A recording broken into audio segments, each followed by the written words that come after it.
Clés de l'énergie et qu'est-ce qu'ils nous apprennent? Les chiffres clés de l'énergie 2024 montrent un ralentissement de la consommation d'énergie finale à moins de 9%. Elle est due en fait à moins de consommation de carburant maritime à hauteur de 55%.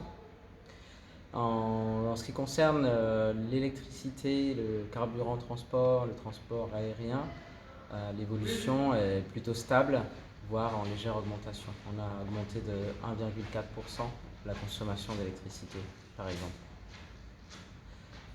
Donc, ce qui montre qu'en fait, les consommations, mis à part celles du maritime, sont plutôt stables, plutôt en augmentation, voire.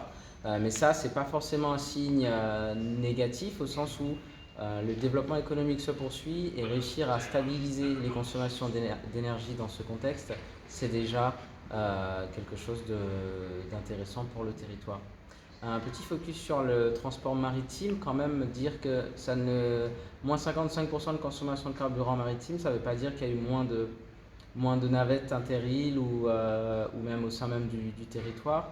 Il s'agit de transporteurs maritimes qui peuvent être à destination internationale et qui ne concernent pas directement le territoire guadeloupéen, mais qui s'approvisionnent chez nous en fonction des prix du carburant, en fonction de leur teneur en soufre et des différentes réglementations internationales en vigueur. Donc ça reste une demande assez volatile et qui n'est pas spécifique en fait au territoire. Donc ce n'est pas que les transporteurs maritimes ont été plus vertueux en changeant peut-être de... Malheureusement non, Voilà. effectivement. On a cette année une part d'ENR dans le mix électrique qui est aussi en recul. On était à 35% l'année dernière et cette année on est à moins de 30%, 29,5% au sein du mix électrique. À quoi c'est dû? C'est dû justement à une virtuosité mais qui arrive. C'est-à-dire qu'en 2024, on a eu moins de disponibilité de moyens de production, notamment l'unité du moule qui va passer du charbon au 100% biomasse. Pour faire ses travaux, elle a été assez indisponible en 2024 et donc moins d'énergie renouvelable dans le mix électrique. La bagasse aussi, du fait d'une campagne sucrière qui a été particulière en 2024, moins de bagasse dans le mix électrique et donc moins d'ENR.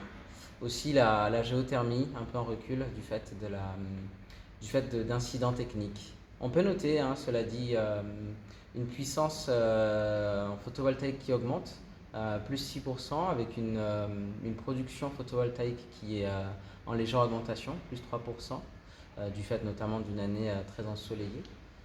Au sujet de l'éolien, on a un recul du fait du vent. Il y a eu beaucoup moins de vent en fait en 2024 par rapport à 2023, ce qui me permet de rappeler que les énergies renouvelables sont liées aussi fortement, certaines d'entre elles sont très liées à la météo. Mais je me permets aussi de souligner une augmentation de la production hydraulique, la production d'électricité à partir de l'hydraulique et aussi du biogaz issu de nos déchets. Est-ce que la géothermie, c'est l'énergie de l'avenir pour la Guadeloupe? La géothermie représente énormément d'atouts. La géothermie permet une énergie donc renouvelable. C'est une énergie qui est aussi stable, qui amène de la stabilité pour le réseau, qui est un des services systèmes les plus importants pour permettre d'avoir une fréquence stable. On a la chance d'être le seul territoire français à produire de l'électricité à partir de géothermie. Et oui, on peut dire que c'est une énergie d'avenir pour la Guadeloupe. Il faut quand même mettre en parallèle les temps de développement de la géothermie et les coûts d'investissement qui freinent un peu son développement. Un projet géothermique, c'est au moins 12 ans d'études et des millions d'euros à investir pour éventuellement trouver, forer au bon endroit pour trouver le gisement qu'il faut pour produire de l'énergie géothermique. Donc c'est un potentiel fort et d'ailleurs elle est inscrite dans la programmation pluriannuelle de l'énergie en 2033 où on espère qu'elle représentera près de 20% du mix électrique.